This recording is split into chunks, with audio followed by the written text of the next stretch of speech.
Në fakt, mua nuk më çuditin shumë. Ato deklaratat dhe ajo kakofoni e-mailesh, ku prevalonte mbi të gjitha interesi, nëse ne do të nxirnim në një të dhënë të operatorit biznesit, që unë nuk e kuptoj, sepse aty nuk flitet për një patent, nuk flitet për një kartë teknologjike, nuk flitet për të dhënat të cilat mund t'i shfrytëzoj një operator biznesi tjetër.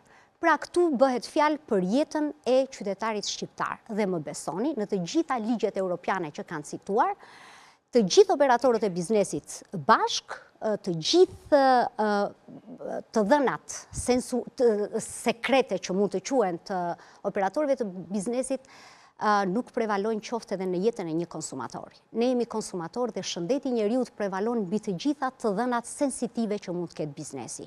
Ky është një problemi më i madh në atë deklarat. Përveç të tjerave, unë kuptoj që këto, siç kanë filluar së fundi, janë deklarata që bëhen nga çati, si duket, sepse edhe fjalit nuk kishin lidhje me njëra tjetrën. Në fakt, mund të mos i kemi lexuar të plota, por përmbajtja ajo është, sepse aty bazën ligjore që citon gjithmonë aku nuk e lexova. Gjithsesi, pra, unë nuk e kam fjalën te baza ligjore, por tek ato që ti më tregon se sa i rëndësishëm është laboratori ku ke kryer analizat. Unë si konsumator jam i shqetësuar të di sa nga ky produkt unë kam konsumuar. Juve me të drejtë, nëse nuk gaboj me shifrat, thatë që janë 13 milion kilogram të importuara. 13.6 milion kilogram për 10 muaj. Për 10 muaj. Për 10 muaj. Dhe kjo nuk është një sasi e vogël, pavarësisht se ne relativizuam dhe thamë që ky nuk ka ndonjë risk. 13.000 ton për 10 muaj nuk është një sasi e vogël. Për hir të vërtetës, do të thotë që ne kemi goxha edhe tushi. Problemi që unë mendoj se është kryesori është mungesa e transparencës nga institucioni për konsumatorin. Ku qëndron kjo mungesë? E para, në ato 24 analiza, kanë dalë 4 analiza. 28, 4 kanë dalë jo konform, që i bie gati rreth 20%, pothuajse. Dhe 20% e analizave është një trend shumë i madh, është shumë i lartë për të mos u shqetësuar dhe për të mos e marrë në konsiderat. Është shumë i lartë sinqerisht.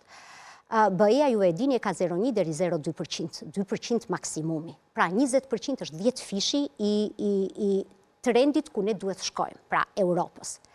Dhe mungesa e transparencës ne nuk dim, pra kë 20% e para, ku është shpërndar? Cilat kanë qenë kompanit, këto 4 kompani, cili ka qenë numri i lotit?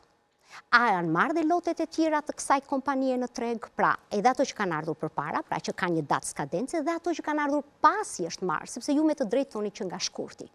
Pra, sa kanë qenë subjektet që janë kontrolluar, sepse aty u përmend që ka një plan veprimi, një plan i mirëfillt monitorimi, brenda vetes vetë, ngrihet një plan i veçantë monitorimi është pikërisht mbi shqetësimin e një risku potencial të shtuar që prek konsumatorin. Dhe në këtë rast, plani i veprimit përcakton qartë shpërndarjen gjeografike, subjektet në të cilat do të kontrollohen, frekuencën e tyre dhe natyrisht dhe numrin e mostrave që do të merret.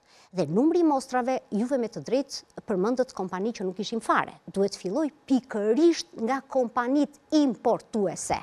Pra të gjitha kompanit importuese që kanë importuar qoftë edhe një porcion të vogël, një kavanoz, le ta themi për konsumatorët ushi, duhet që të ishin pjesë atij plani, që në fund të fundit të kuptojmë se sa e përhapur është ky lloj produkti dhe sa përqind e këtij produkti, sepse ne tham 20%, por unë dyshoj që shkalla duhet të jetë më e madhe, sepse dhe ai numër 28 mostra është shumë i vogël krahasuar me shqetësimin.